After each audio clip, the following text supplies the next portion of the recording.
s'appelle Mark Walpen. Il est à la tête du SWORD. C'est un personnage entre 007 et Ethan Hunt dans Mission Impossible. Sauf que lui, il est suisse. Mark Walpen, c'est votre héros, Mark Zellweger.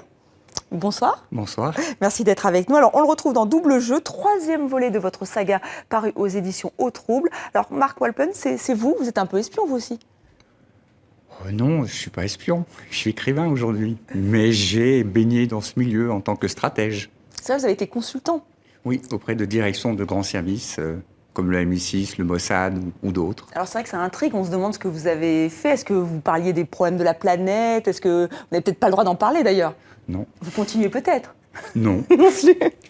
Donc, et c'est vrai que dans votre dernier livre, vous puisez, on sent que vous puisez dans cette matière d'espionnage. Vous nous emmenez sur tous les coins chauds de la planète, Syrie, Ukraine, République démocratique du Congo, des conflits qui sont ancrés dans l'actualité.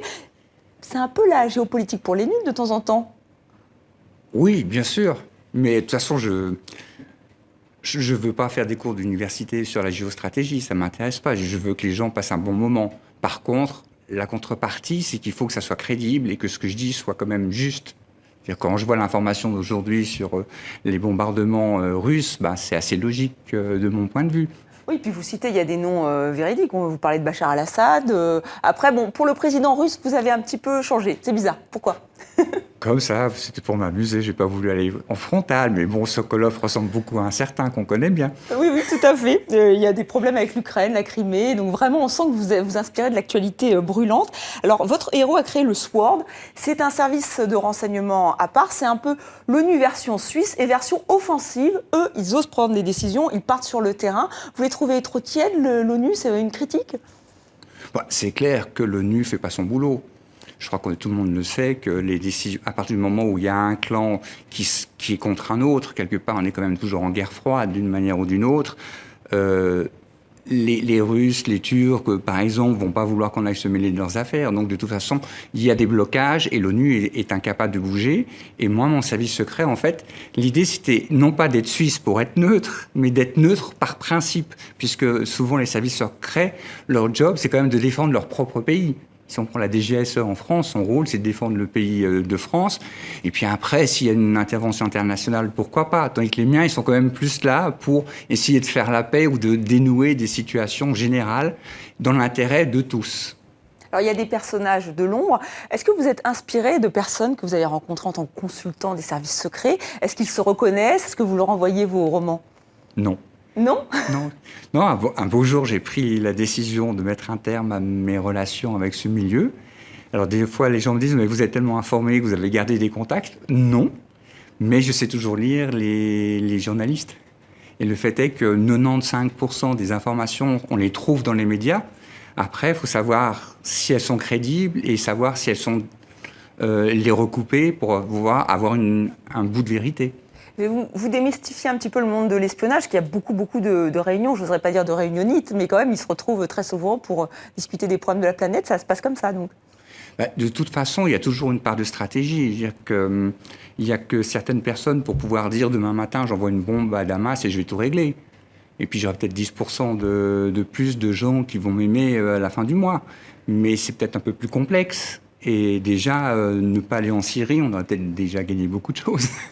Puisque c'est une affaire qui ne concerne pas. Donc, avant d'attaquer, avant éventuellement même, dans certains cas, d'éliminer une personne, il faut quand même avoir une stratégie. Il faut réfléchir, il faut prendre tous les tenants et les aboutissants. Alors, efficace quand même le SWORD, puisque Mark Walpen règle tous les conflits en 308 pages. Alors, je pense effectivement à la Syrie. Vous trouvez une solution à la Syrie. La Syrie, est-ce que vous lancez des pistes finalement aux grands de ce monde? Ils peuvent s'inspirer de Double Jeu? Non, en fait, si vous voulez... En 308 pages, il n'y en a quand même que 12 sur la Syrie et l'Ukraine. Mais il faut régler ce conflit interminable. Oui, mais pour une raison très simple. Si vous regardez, ça fait 5 ans que la Syrie est à feu et à sang.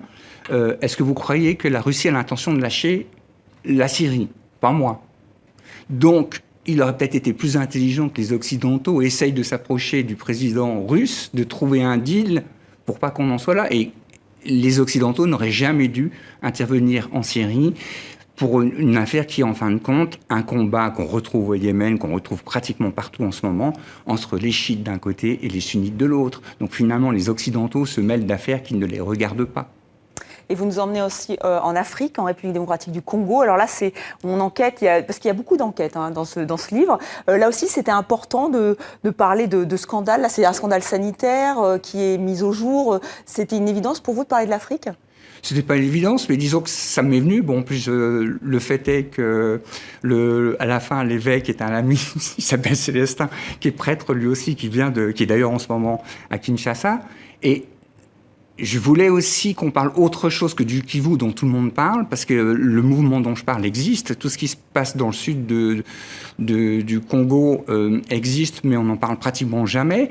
On parle de la Zambie ce week-end avec les élections, mais on oublie qu'il y a aussi des mouvements d'autonomie en Zambie qui sont extrêmement violents et qui vont éclater un peu plus ces prochains temps. Et je voulais qu'on parle de ces populations qui finalement souffrent, alors que toutes les nations, que ce soit les Russes, les Occidentaux, ils viennent pour chercher du diamant, des terres rares, et ils se fichent complètement de la population locale. Donc c'était un peu ça le thème de ce livre. Alors un dernier mot quand même, on a l'impression qu'il y a une petite revanche de la Suisse, parce que là aussi vous dénoncez un complot des Américains contre les banques suisses, enfin contre un jeune banquier suisse. C'est un petit peu une revanche, ça rappelle 2008, l'affaire UBS, tout ça. Non, parce que c'est pas fini. De toute façon, c'est clairement pas fini. Étant donné que pour l'instant, les États-Unis protègent complètement leur territoire, les Anglais aussi, hein, et nous, on a obéi.